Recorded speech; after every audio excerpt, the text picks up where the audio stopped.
Today I'm going to teach you how to do what is called a line of best fit.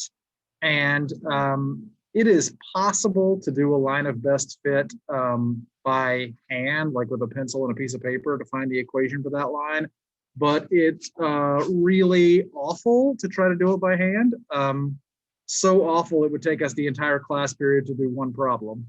So instead, we're going to use technology to create a linear model. Now, if you've got a TI graphing calculator, a TI graphing calculator works perfectly for doing this. And if you don't have a TI graphing calculator, I'm going to show you how to do it on a website called Desmos. So you may want to have a second window open up on your computer so you can follow along with me when we get to that point on how to do a line of best fit using Desmos. So up until this point, we've been talking completely about lines. All of our points were in a straight line. But in reality, sometimes you don't get points that are in a straight line. You get points that are scattered. They're typically called scatter plots. And they look like they're sort of in a straight line, but not perfect. So for example, as you can probably tell by looking at me, I'm big into fitness. So let's say that I start doing some data recording on my workouts, and I decide I want to know how many calories I burn as I'm running. Okay, so if I wanted to do a graph of that to see what happens as I run more minutes, what happens to the calories burned, I would have minutes on the x-axis, and I would have calories on the y-axis. And so you would expect that if I don't run very many minutes, I'm not going to burn very many calories. So low number of minutes, low number of calories. A high number of minutes, I would burn a high number of calories. But we don't expect these points to be a perfectly straight line. And the reason why is there's more to the number of calories I burn than just how many minutes I run. For example, what if I don't run very many minutes, but I run really fast? I might burn more calories than if I run more minutes, but I run really slow. So in general, running more minutes is going to make me burn more calories. So I would expect it to go up, more minutes, more calories, but I wouldn't expect it to go up in a perfectly straight line. It's not like for every minute you run, you burn 100 calories, because there's other factors to consider. So this is what's called a scatter plot. And we would say that this particular scatter plot has what is called a positive correlation. A positive correlation, because as I run more minutes,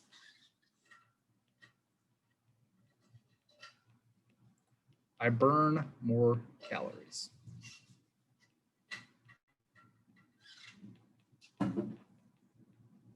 More running, more calories burned. That's a positive correlation. Both the minutes and the calories are going up. Okay. So what if I am a salesman and I sell exclusively authentic hand knit wool sweaters from the shear myself? One of the things that I might want to consider here is, how does the temperature affect the number of sweaters I sell? So I might graph, let's say, temperature along the x-axis, and I would graph sweaters sold on the y-axis. I think it's safe to say that if the temperature is very, very low, I will sell more sweaters. So if I go to the low end of the x-axis, that would be the high end of the y-axis. That point right there means low temperature, lots of sweaters sold.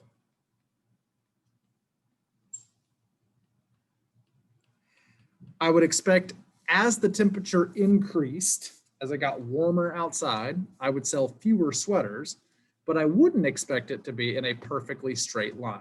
It would be unreasonable for me to say, well, For every 5 degrees the temperature drops, I sell one less sweater, because some people have different interpretations of what cold weather is. For some people, a medium temperature might be sweater weather. For other people, a super low temperature, they might be like, I'm tough, I don't need to wear a sweater. So although I would expect as the temperature went up, the number of sweaters would go down, I would not expect it to be in a perfectly straight line. Also, you have people that wear like sweaters. Sure, I have people who wear sweaters as a fashion statement, not necessarily because of temperature. So because as temperature goes up, the number of sweaters sold goes down, I would refer to this as a negative correlation. The scatter plot is decreasing. So as the temperature increases, sweaters sold decreases. And that is an example of a negative correlation. The scatter plot is going down. Let me give you one final scenario. Let's say I've decided to go through my true calling as a weatherman. A liar? A weatherman. Yeah, that's a liar. Weatherman. They're not liars, they're wrong. We've talked about this before. So let's say that I am a particularly bad weatherman, and I think that the amount of rain we get depends on the day of the month. Like, you know, if it's the 3rd of the month, we get a lot of rain. But if it's the 20th of the month, not so much rain. Yeah, that's stupid. The day of the month has nothing to do with the amount of rainfall. That's why I said I'm a lousy weatherman, or just a weatherman. Zing, weatherman burn. So this would have dots all over the place. When it's late in the month, maybe we don't get a lot of rain, and then the very next day we get a ton of rain. This would just be scattered all over the place because there's no relationship between the day of the month and the amount of rain that you get. So this one doesn't have a positive correlation or a negative correlation. It's not going up or down. We say this has no correlation. Because day of the month does not determine rainfall. Month might. If this was month and rainfall, maybe. We typically have more rain in the spring than we do in the other seasons. So if this was month, maybe there would be a correlation. But since it's day of the month, October 4th is not going to get any more or less rain than October 20th just because it's the 4th or the 20th. I'm sorry to say. Like if you said a certain day or summer, like that's when hurricanes can start. Yeah, but that's an estimate. Like this is when hurricane season starts, but it doesn't mean like on this day, hurricanes are coming. It just means this is usually about the time they start. Now, one of the ways you can tell positive, negative, or no correlation is by looking at a graph. If the dots go up, it's a positive correlation. If the dots go down, it's a negative correlation. And if they're just scattered all over the place with no pattern at all, we say there's no correlation. You can also tell by looking at a table of a graph. So let me give you a couple of tables here. Wait, Say that again? I said, you said, let me give you a couple of tables, and I said, the reason I'm I didn't say I was going to give you 3. I said couple. Yep, I'm going to give you 2 tables. How about that?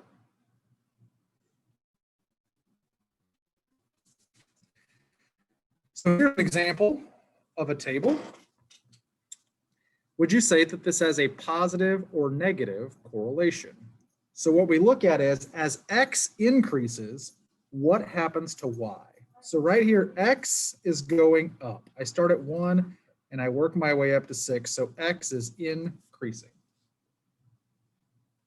What is happening to the Y coordinates while the X coordinates are increasing? Are the Y coordinates going up or down? They're going up. Notice they're not going up every time. Look right here. We went from 5 to 9 and then 9 to 8. It dropped a little bit, and that's okay. In these scatter plots, the data doesn't have to be perfect. In fact, we wouldn't expect it to be perfect. But in general, it looks like Y is also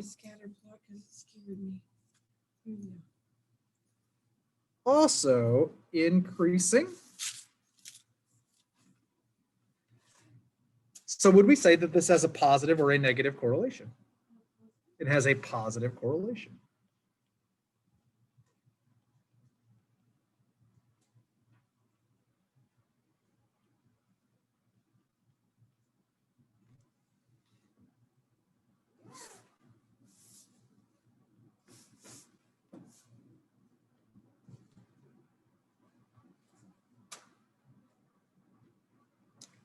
Let me give you another table. This will be table number 2 in the couple of tables I said I was going to give you. Now I sort of want to give you a third table just because.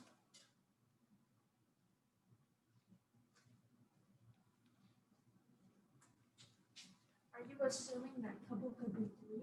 There are people who are 3. There are people who are a 3. Yeah.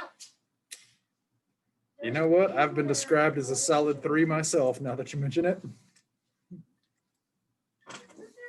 All right. So let's take a look at these. X is doing what? X is increasing. 1, 2, 3, 4, 5, 6. X is increasing. What's Y doing? Nothing. It goes from 17 to 12 to 4, so it looks like it's going down. But then it goes 4, 10 back up, then back down to 7, then back up to 13. So Y has no specific pattern. It's all over the place. So we would say this has no correlation. Because Y doesn't have a consistent pattern.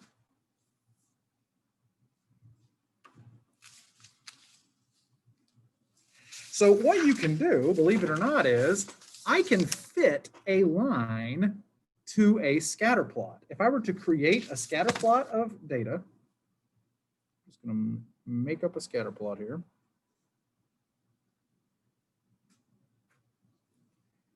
My scatter plot doesn't have to have dots that are all in a straight line for me to write a linear equation. So those dots right there, would you say they have a positive, negative, or no correlation? Right, these coordinates have a positive correlation. They're close. They're close to each other and they're all generally increasing. So I would say this is a positive correlation, this set of data here. I can't draw a line through those points. Like maybe during an earthquake you could, but in general you can't draw a line through those points because they're not in a straight line. But what I can do is draw what is called a line of best fit. And a line of best fit is when you take your ruler and you try to adjust your ruler so that you have the same number of points below the line as you do above the line. So if I put my ruler right here, you can see I have 2 points here and here that are on the line. And then I have 3 points below the ruler and 3 points above the ruler. So this would be a pretty good estimate for a best fit line.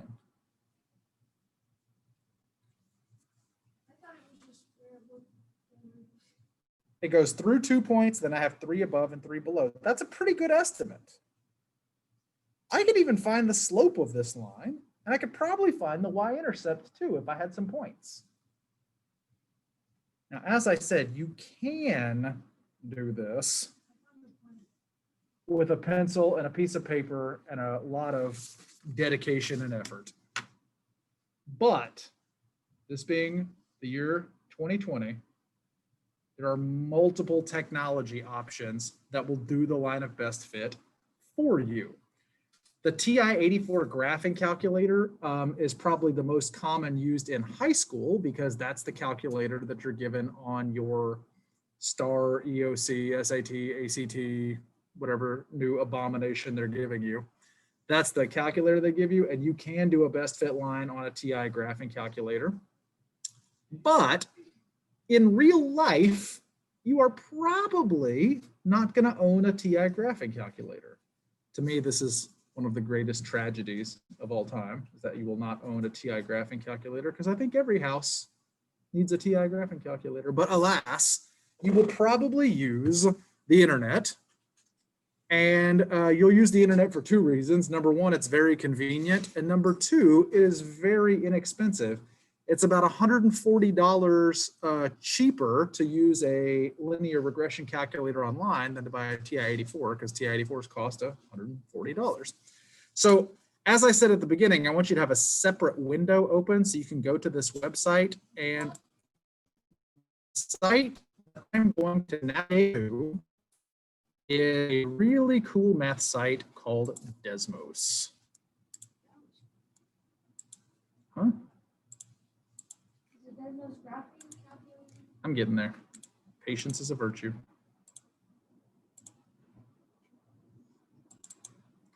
Desmos.com is the site.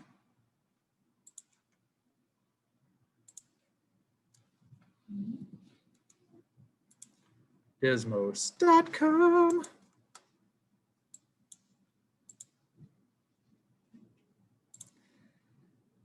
Somebody in the chat saying, I already use Desmos. Desmos is great because it has like a free graphing calculator. You just click on graphing calculator right from the homepage. It's got a free graphing calculator for you, so it's really handy. It will also do, there's just like a regular scientific calculator. So if you are without a calculator, this is an excellent place to go. Now, what I'd like you to do, if you haven't already, and the only reason you would have is if you were in my class last year or your junior high teacher had you do it, I want you to create an account. So I'm going to log out so you can see what that looks like. Over here in the right corner, it says sign up. Go ahead and click on sign up, and then I want you to sign in with Google and just use your student email account.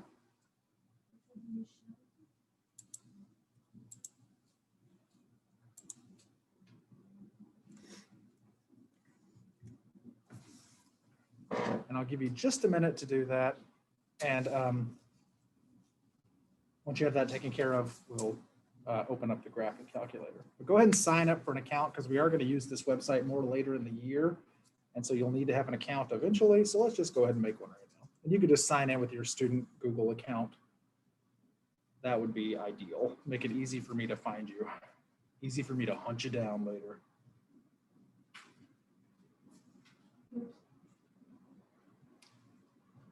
And so once you create your account on Desmos using Google, if you're having trouble creating your account, relax. I'll come help you a little later on. Go ahead and click on the graphing calculator.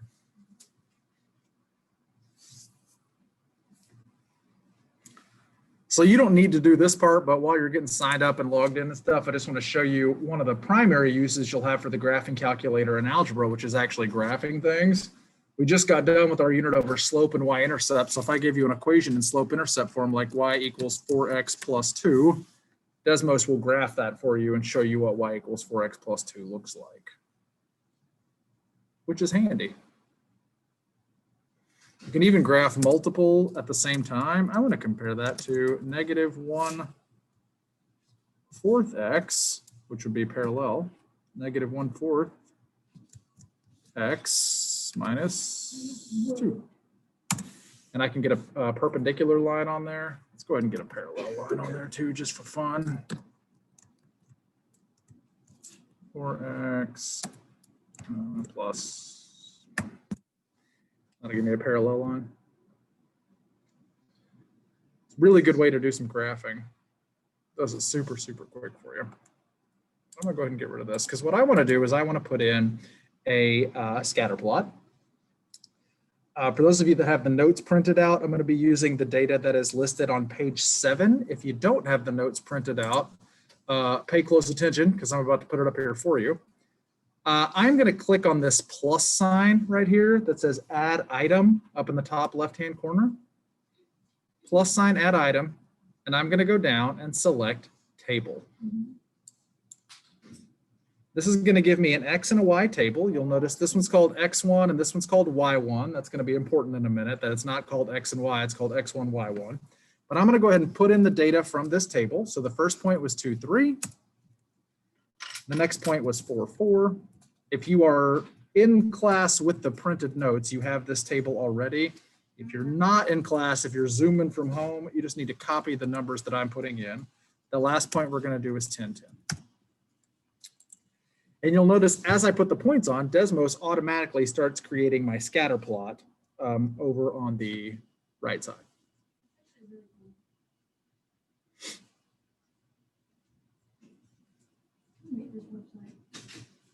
His name was Frank Desmos. That was his name.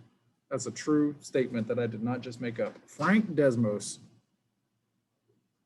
I just made that up. That's not true. His name wasn't Frank. His name wasn't Frank? It was Juan Desmos.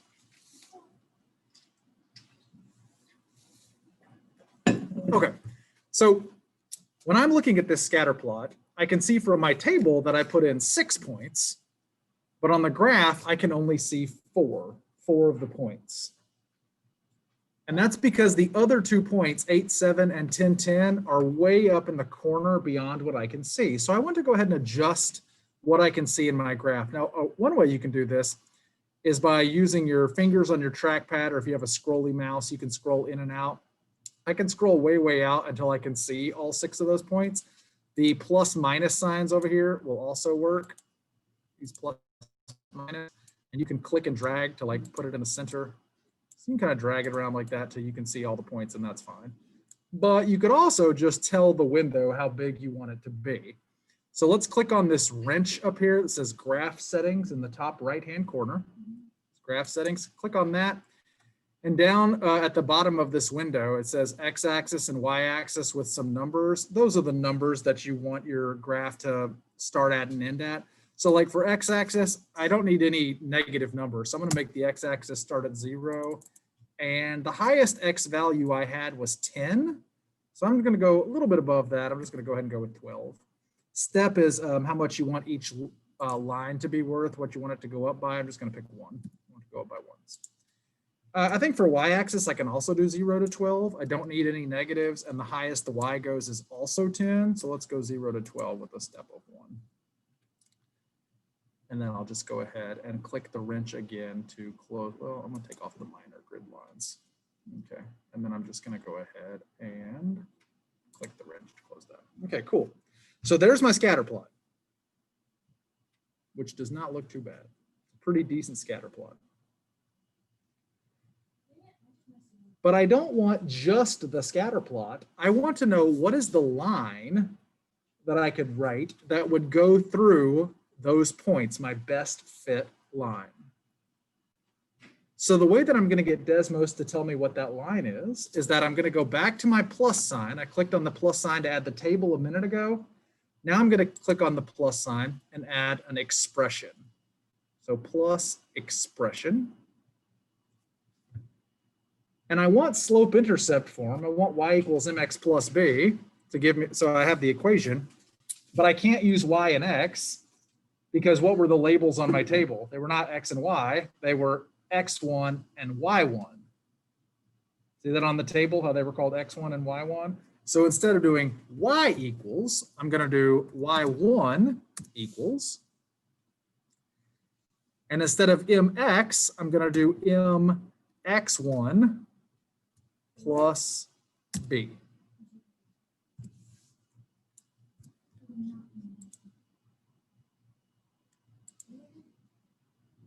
Can't be defined in terms of each other. Oh,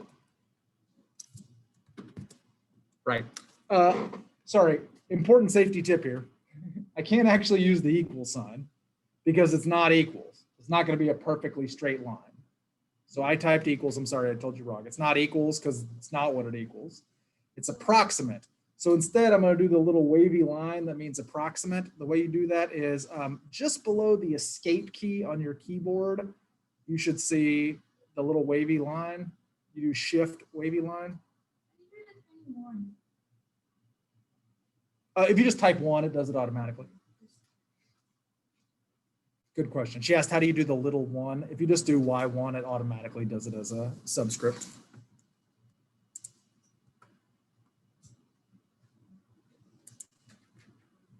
And so this gives me some information that we'll use later. These the R and R squared here that it gives us, we'll use a little later on.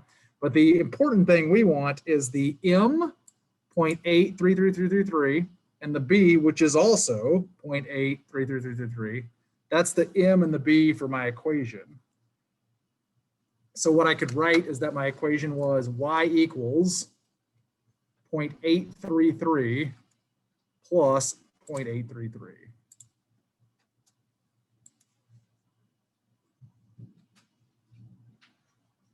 Go ahead and grab a screenshot of this to put in our notes.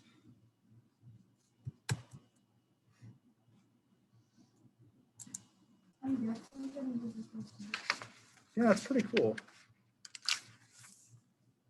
So that's the line of best fit. Would you say that that graph has a positive correlation or a negative correlation? Positive correlation. Okay. So let me give you a more realistic problem. I'm going to go ahead and erase this. So I'm going to click the X to remove these two. And then I'm going to add a new table. And this is the problem on page 8 in the notes. We're recording test scores. Someone recorded how many hours they studied for a test and then what they made on the test. So for example, if she studied for 1 hour, she made a 65 on that test. If she studied for an hour and a half, she made a 62 and so on. So I'm going to type these numbers in real quick. You want us to type it first, or do you want us to like see or do the X and Y axis with size? It doesn't matter. It doesn't matter. She said, should we adjust the X and Y first for the graph and then type it in, or type it in and then adjust it? And the answer is, it doesn't matter. I'm going to type it in first, but you could adjust it first if you wanted to. 5.2 was 83 and so on.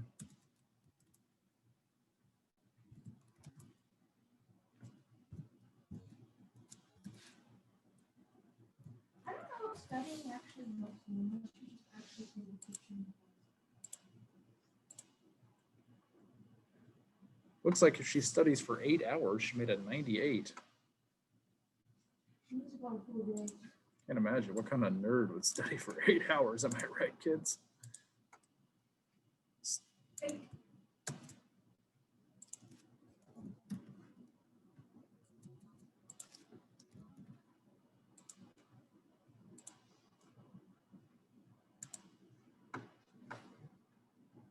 So clearly, I am not able to see any of my data here. So let's go ahead and adjust our window. Click on the graph settings. My X is going from 0 to 12. That actually seems like it's okay because the highest the X ever goes is 8. So I think the X is all right. It's the Y that's a problem.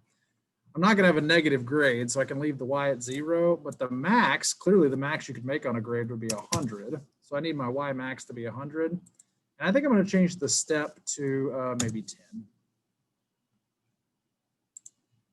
So there's my scatter plot.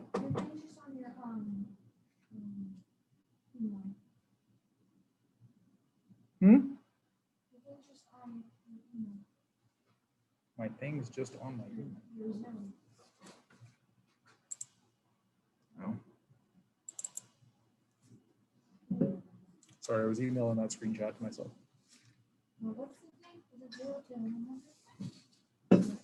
I did 0 to 100 for Y, and I did 0. I just left the X as 0 to 12. Actually, you know, 0 to 10 might look a little nicer for the X. There's a bunch of blank space on the end. There we go.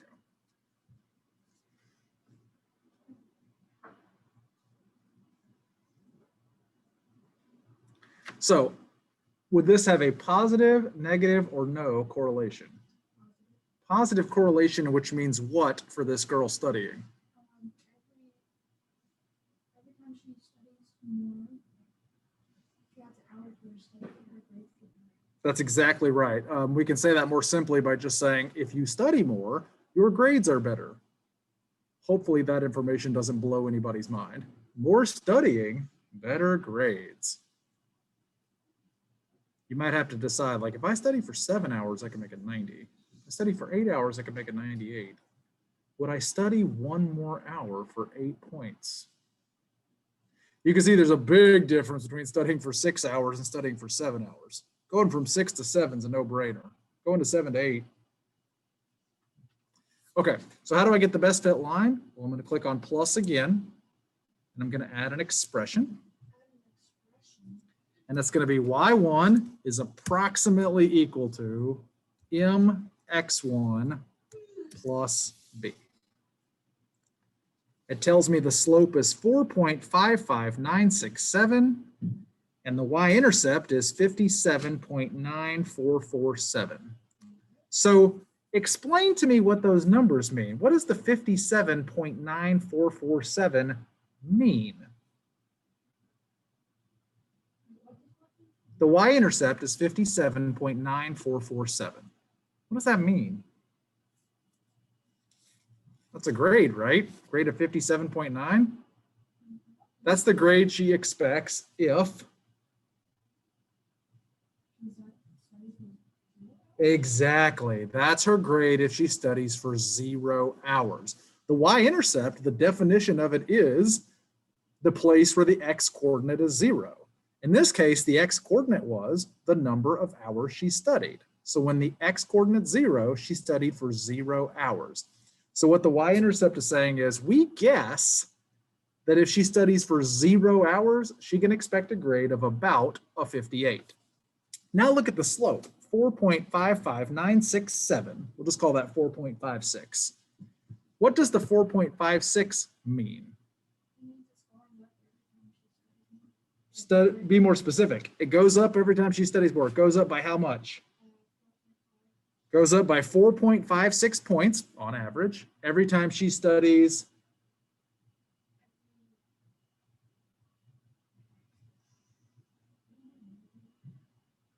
Every hour, exactly right. For every additional hour she studies, her grade goes up on average by 4.56 points. The reason I keep saying on average is because it is unlikely that her grade was going to be a 57.9447, but because she studied for an hour, it went up by 4.55967 points. Because I don't know any teacher on earth who grades their papers so meticulously that they give you grades that are all the way out to 5 places after the decimal. How do you get a fraction of a question wrong? They'll be like, you get partial credit. I've decided to give you 0.55967 points on this one. Nobody does that. That's why we say on average. She's not literally going to get 4.55967. We're saying on average, approximately 4.55967. Yeah. So she's got a big test coming up. What would happen to her grade if she studied for 6.5 hours? What grade would she expect if she studied for 6.5 hours? 6.5 hours. What grade would she expect? So what that means is if our x value is 6.5, what do we expect the y value to be? So let's add another expression. Oops. First, I'm gonna zoom way out like a maniac.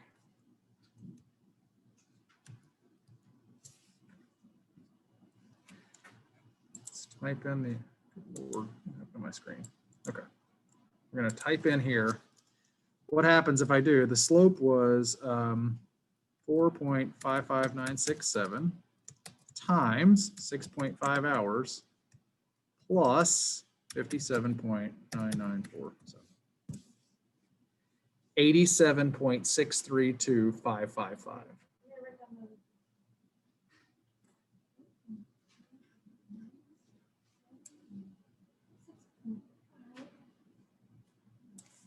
Which means if our lovely lady studies for 6.5 hours, which she definitely should do, we expect her to have a grade of approximately 87.632555.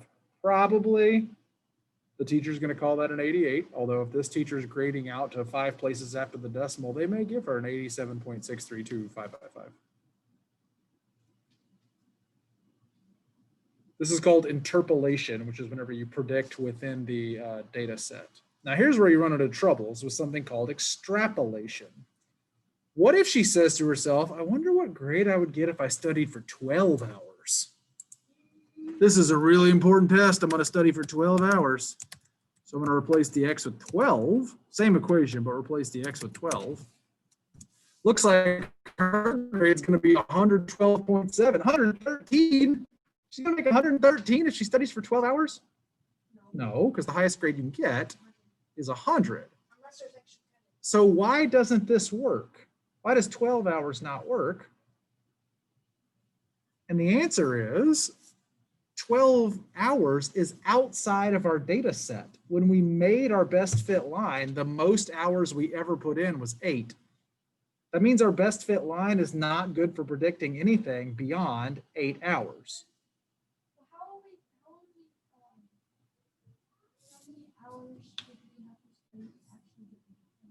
That's a good question. How many hours would you have to study to get 100? I know it doesn't go beyond 8. In that case, our y would be 100. If y equals 100, what's x? So it'd be 100 equals 4.55967x plus 57.9947. And then you would solve for x. I don't know if Desmos will do that or not. No, it doesn't look like they will. You would have to solve that equation. Question in chat, at 8 hours you get the max grade. No, because the max grade is 100. If I studied a little more than 8 hours, I would expect the max grade. Shelby's question was, what would you expect that to be? So you do 100 minus, I'm just going to solve this real quick in Desmos. You would have to actually solve that equation I wrote. We'll just do it real quick. Looks like 9.21 hours is what you would have to study to expect to get a grade of 100. But again, that number is not super accurate for us because the highest number we had in our set of data was the 8 hours. So anytime we predict more than 8 hours, we got to take our prediction with a grain of salt. And the farther away we get from 8, the worse our prediction becomes. If she says, I'm going to go on a bender, you guys, I'm going to study for 24 whole hours with no sleep, her grade would be 167. Clearly, that's not what her grade's going to be. Can't make 167 on a test. Somebody gives you 67 possible extra credit points. That's a lousy test if you need that much extra credit on it. So the farther away we get from 8, the worse our predictions become.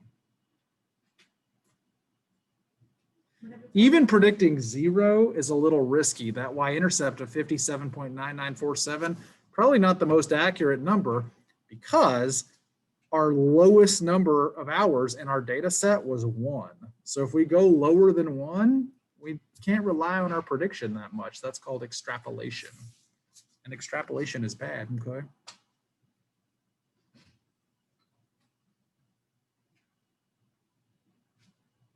Does anybody have any questions for me?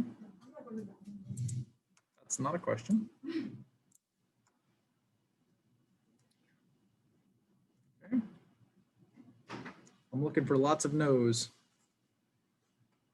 or yeses. So what's the grade for negative hours? Great question. I could go with negative hours. I don't know how you would study for negative hours, but the problem will take negatives. The equation doesn't know that I'm talking about hours. The equation just does what I tell it to. Looks like for -5, your grade would be a 35. Even if I could study for negative hours, which I can't, that would still be a bad prediction because it's so far out of my set of data. The farther away I get from 1 hour of studying, the farther below 1 hour I go, the worse my numbers get. So even if I could study for -5 hours, I can't do it. I know some of you have tried previously to study for negative hours. The worst you can do is 0, despite your best attempts. But going lower than 1 is risky anyway. Negative hours is forgetting. I don't know if I agree with that. Anybody else in the Zoom or in the class have a question for me about how to make a best fit line? I understand that you're trying to find a way around it, but even if you wiped your memory, that would not give you negative study hours.